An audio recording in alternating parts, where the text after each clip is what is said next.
Hello everyone, সকলে কেমন আছো? আশা করছি সকলে অনেক ভালো আছো। আমরাও অনেক ভালো আছি। তো আজকে তো চলে এসেছি মেলা দেখতে, আর আজকে মেলা দেখার ভিডিওই তোমাদের সাথে শেয়ার করব।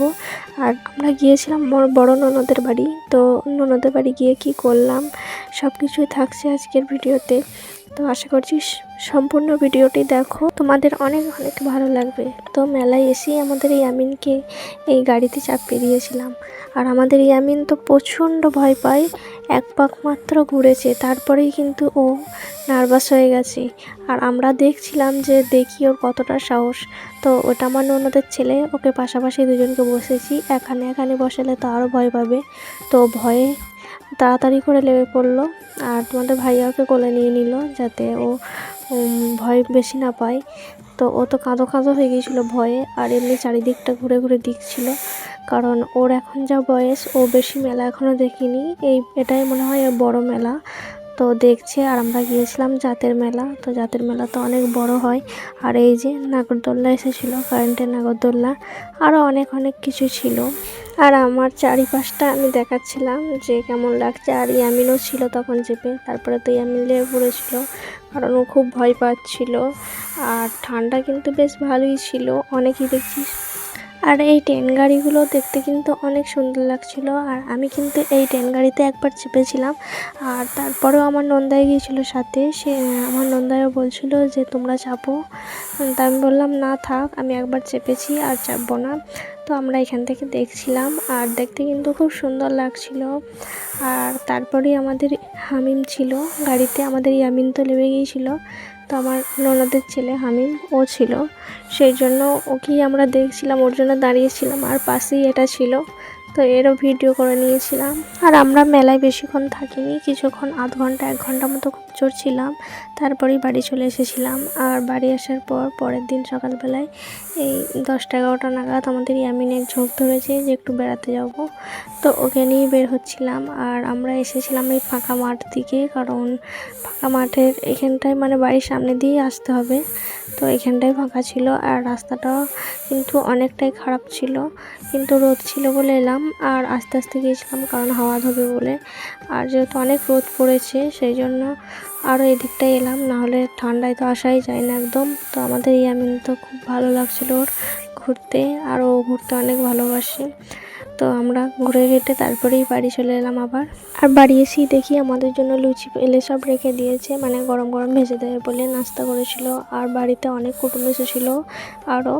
তো আমাদের ইয়ামিন তো বাড়ি আসার পর আবারও বেরোবে রাস্তার দিকে। তো ওকে একবার দরজাটা খুলে দিলাম, আর দরজা খুলি কিন্তু ওদের পুকুর ছিল বাড়ির সামনে। তোকে ভয়ে তো লাফাতে চাইছিলাম না, তো আমি তারপরে সাথে ছিলাম। এরপরই একজন আসে, ওদের আটা কোটানোর মেশিন আছে, তো আটা কোটানোর জন্য সে আসে। তো ও তো চালগুলো ওখানে ঢেলে দিল, এখানে রাখার জায়গা ছিল, আর নিচেই কোনখান দিয়ে আটা পড়বে সেখানটায় ঠিক করছিলাম। তো আমার ননদ এটা, তো ননদ ও সবই শিখে গেছে এখন, সেই জন্য বাড়িতে যতজন আটা কোটাতে আসে ওই এখন কুটিয়ে দিতে পারে। আর আমাদের ইয়ামিনকে নিয়ে দেখাচ্ছিল যে দেখো, আরও প্রচণ্ড আওয়াজ হচ্ছিলো। ইয়ামিন কিন্তু অনেক ভয় পেয়ে গিয়েছিল।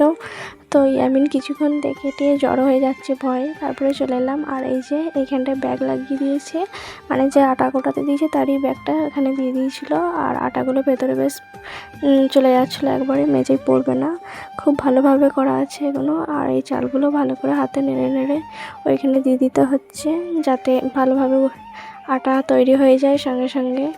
তো আমি তো হাত দিয়ে দেখছিলাম যে কেমন শব্দ হচ্ছে, আওয়াজ হচ্ছে। তো দেখলাম যে বেশ জোর আওয়াজ হচ্ছে।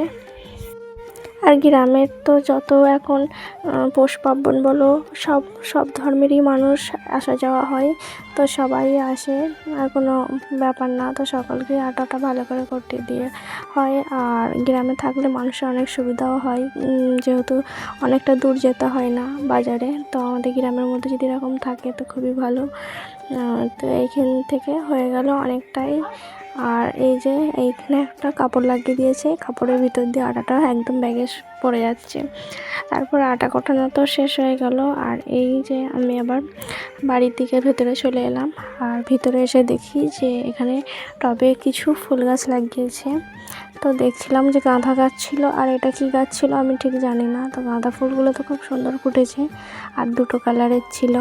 আর এই নিচে একটা কি গাছ ছিল সেটাও তো একদমই জানি না কি গাছ ওটা। আর এইখানে দুটো পায়রার বাচ্চা হয়েছে, দেখো ভালো করে এখনো লোমগুলোই ওর বড় হয়নি, তো খুব ছোট। আর ওকে এই সব দিয়ে ওকে খাওয়ানো হয়। আর ওকে কেমনভাবে খাওয়াচ্ছিল সেগুলোই কিন্তু আমাদের ইয়ামিন পাশে দাঁড়িয়ে দেখছিল, আর আমিও দেখছিলাম। তারপরে ভাবলাম যে আমি একটু ধরে দেখি ওদের ঘরে, তাই আমিও তো চলে গেলাম ওগুলো ধরতে, পায়রা দুটোকে। কিন্তু আমার খুব ভয় ভয় লাগছিল যদি আছড়ে দেয় হাতে, সেই জন্য আমার খুব ভয় লাগছিল। কিন্তু তাও খুব ভয়ে ভয়ে নিয়ে নিলাম, আর নিতেও খুব ভালো লাগে। আর আমাদের ইয়ামিন তো ওর একদমই ভয় নেই, দেখো কেমনভাবে নিচ্ছে, ওর তো কোনো ভয় নেই। আমি তো দিলাম না ওটা, তো ওর নিচেই যে পাখিটা ছিল তাকেই ধরে ফেললো। আর আমরা তাও অন্যদিকে খেয়ালে ছিলাম, আর ও দেখছি টুক করে ধরে নিয়েছে। আর এই যে এটা আমার হচ্ছে ননদের জায়ের ছেলে, ওর নাম ছিল মুন্না। তো ওই পাখিটাকে দেখে আর খাওয়ানো সব কিছু করা ওই করে।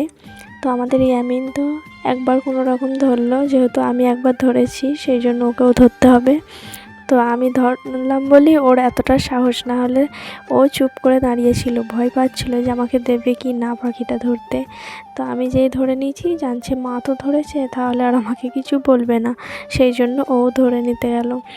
আর ও তো পাখি ফাঁকি যা পারে তাই ধরে নেয়। আর এই যে এরপরে এরা সব কটা একসাথে দুষ্টুমি করছিল, নাচ গান, এ ওর উপরে উঠছে ও ওর উপরে উঠছে, খেলা করছে এমনি, আর মারপিটও করছে থাকতে থাকতে। আর আমাদের ইয়ামিন দেখছো, আমাদের এর নাম ছিল মিরাজ, এটাও আমার ননদের জায়ের ছেলে। তো ওকে তো চুল ধরে খেঁচে দিচ্ছে, আর ওরা ছোট ভাই বলে কেউ কিচ্ছু বলছে না। তো আমি তো ইয়ামিনকে খুব বকলাম যে তুমি চুল ধরছো কেন, তো শুনছে না। তারপরে বদমাইশি করে এসে আবার ঘরে চলে এলো, আর ওর আব্বুর সাথে এবার কার্টুন দেখছে চুপ করে।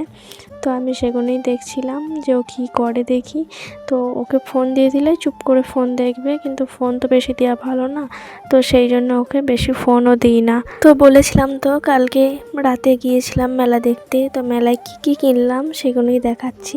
এই যে একটা ট্রে নিয়েছিলাম, আর এই ট্রেটা নিয়েছিল 20 টাকা। আর এই একটা সানগ্লাস নিয়েছিলাম, এটা আমার না, এটা আমার ননদের ছেলে ভাগনার, তো ওর জন্য নেওয়া হয়েছিল, সেটা ওর এক কাছেই ছিল। আর আমাদের ইয়ামিনের এই যে একটা গাড়ি, এটাও 20 টাকার গাড়ি। আর এই যে ছোট ছোট ক্লিপ নিয়েছিলাম 4টে, কারণ আমাদের 4 জনের আছে, আমরা 2 বোন আছি, আর আমার নন্দরা 2 বোন, তো ওই জন্য 4টে নিয়েছি। আর মেলায় যা জিনিসের দাম, তো কিছুই কিনতে পারিনি, আর তেমন কিছু আমার পছন্দও আসেনি, সব কিছুই আছে বেকার, আর অত কিছু নিলাম না ফালতু, সেই জন্য তো আর নিইনি। যে কাটা পছন্দ হয়েছিল সে কাটা নিয়েছি।